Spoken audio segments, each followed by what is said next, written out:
Recording. Start. Hey. Hey, what's going on, everybody? Good morning. I love the lovely music, the Beethoven that played by our boy Jay Younger. He figured this out on his own, just using his ear, which is something that's really impressive. Yeah. Um, He had a YouTube video there, but he did a YouTube video. Yeah, That's yeah. even better. yeah, it was wonderful because we've been asking for. In fact, you were gonna write the. Yeah, but it's so much better coming from a student. Oh no, 100%. We have a lot of musical talent in the house, Mm-hmm. so I'm glad. I do feel like it's a little. Is it a little understated? It feels like a little mellow for a morning show. Maybe we'll get him to play something a little happier today. Yeah, we'll challenge him to, pick it up a little bit. I'm sure he can. He's a smart guy. One thing I really appreciate about Jay is that every day when we go to the gym, he does his workouts according to Dean's workout logs, and then he fills out the workout logs. Yeah, he takes care of business. He takes care of business. But my thing is, I feel like students really don't understand the workout logs, or they don't understand how easy it is, or something. But I look at a lot of the students' grades and I see like gym holding them back. And I'm like, you mean the class where you don't have to really use your brain? Well, when I was in school, I didn't like going to gym because I'm around so many people and I have to work out. And I don't even work out in general. So it's just like, No, I kinda get that. keep me away from showing up to the class. Like, you get self-conscious? Sort of. But the workout log, I think it's pretty self-explanatory, except for like when he tells you to do so many sets of something, it's just like, well, okay, now I will do it. Well, we're going to be producing a short series called Dean's 12-minute circuit training. We're going to put it on video, and it may be a way for students to do his workout, other than actually being here.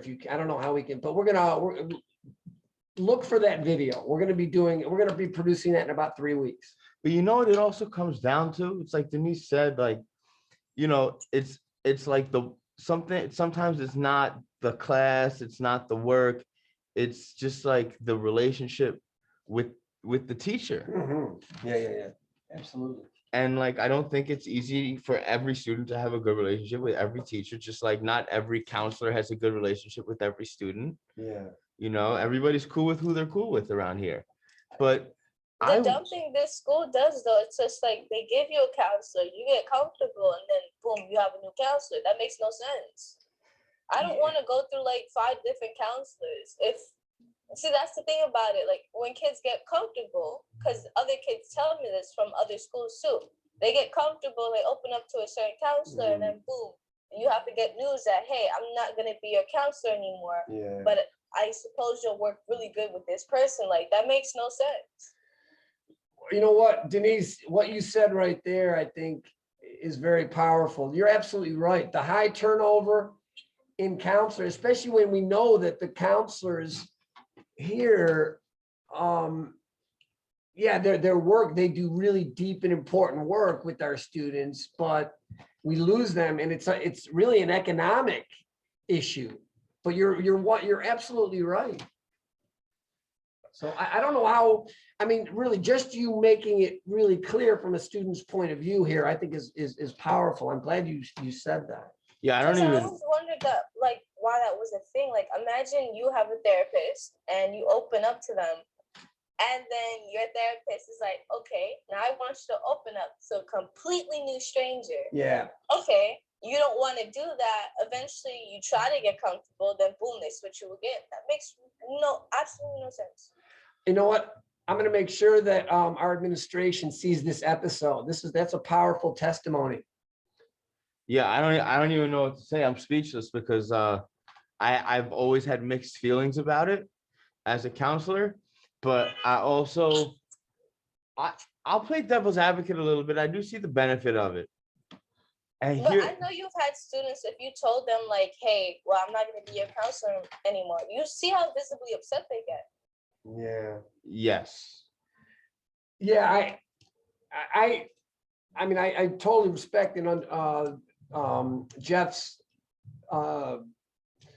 he said it's a mixed thing, but I would like to hear more, but I agree. I think it's largely a bad trend, and it falls on economics, right? Because the counselors here, let's be fair, the pay scale doesn't retain talent.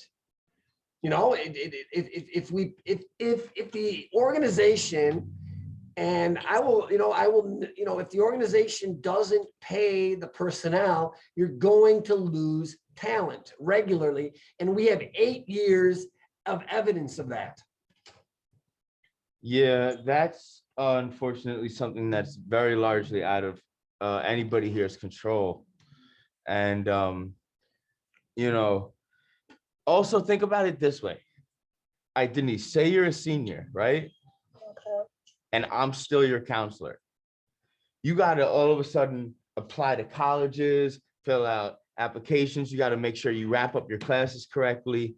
Like, you got to make sure you do everything smooth so that as soon as you get out of here, you're ready for the next step. And here's the thing. No one's better at that than Desiree.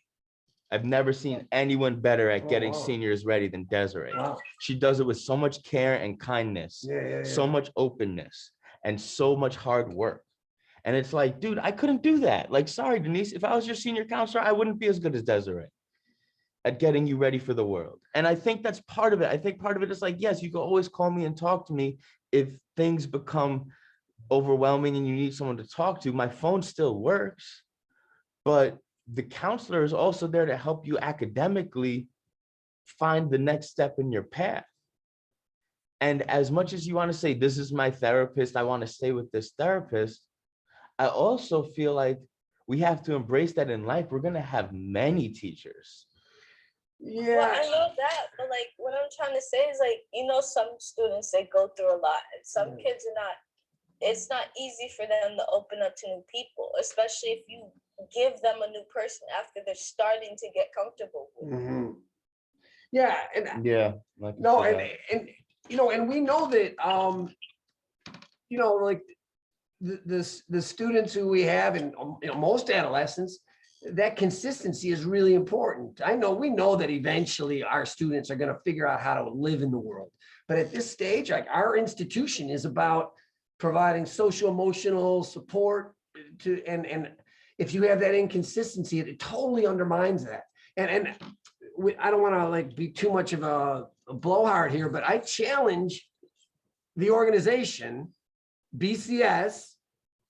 I don't know why. It confounds me why their board of directors doesn't somebody pursue a large grant from the Zuckerbergs or the Gates Foundation, get another $200,000 or $250,000 and figure out how to pay the counselors more so we can retain talent, period. I don't know why they're doing it. They should do it. You should do it. Get more money. It's out there. There's tons of money floating around. Period. What's wrong, Jeff? Nah, I'm just getting emotional with you guys calling out my organization because I think they're a great organization, and I think everyone has room for improvement. Yeah, but 8 years of this or 10 years of this high turnover, isn't it frustrating? Especially when we hear, Denise, you just articulated the most clear frustration that I've heard, and you're dead on. Because the thing is, it doesn't just happen to me. Even like my friends talk about it. It annoys them. Or like even at my old school, I had this counselor. Her name was Miss Harper. She was like really liked by everyone. But we had like new counselors come, and then they just threw us this person who like we completely didn't know and just expected us to open up right there and then. Soon, like, kids stopped showing up to counseling meetings, or if they got into trouble, they just didn't want to go to counseling at all. Some students just rather leave the building and go home. Yeah. I feel like that's like part of it is turnover, but like, Denise, you got to remember, like, yo, my first day here, somebody tried to fold my knee like this. Like people were literally like pressing me because I called their parents. Like, I wasn't beloved when I first got here. nobody was coming to me for anything. Nobody trusted me as far as they could throw me. You know, Denise? So it's also like, how much does giving people a chance, like believing that they're here for a reason, factor in? I don't know. Yeah. No, well, I just said giving people a chance, but sometimes it's like it's so tiring because having to go through multiple people sometimes it's like you don't even want to go through with it anymore. I know. And the first counselor I think I had was Francisco, and even though I wasn't that close to him, I did really like him. Mhm. And then I found out like I'm getting a new advocate counselor, Jeff.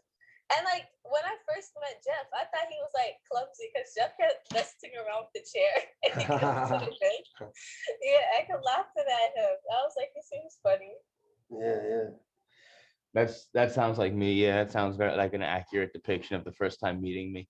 Like he was super anxious, I think. So he kept fumbling around with the chair. He's like, wait, I got it. And then he was getting a chair from my mom. That's awesome. Or maybe my chair was just messed up that day. Damn. Yeah, it was his chair. It was my chair's fault, Denise, not me.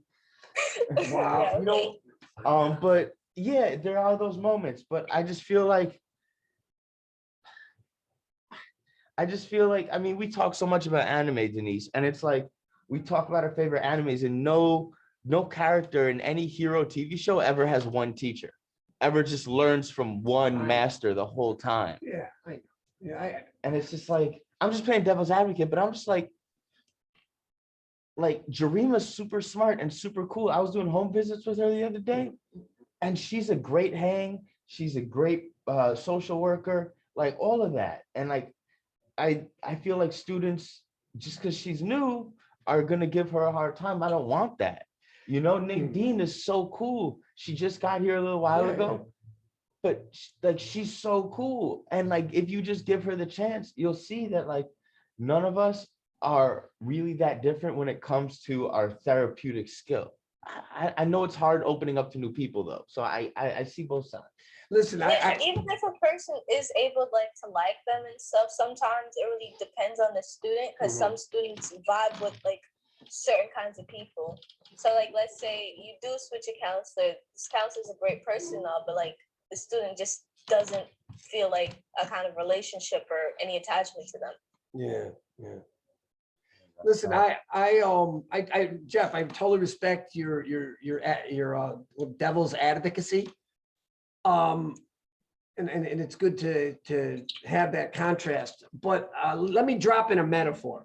You have a street and there's a speed bump, right? A speed bump. And one speed bump, maybe two speed bumps are good. It slows down traffic, it keeps the street safe.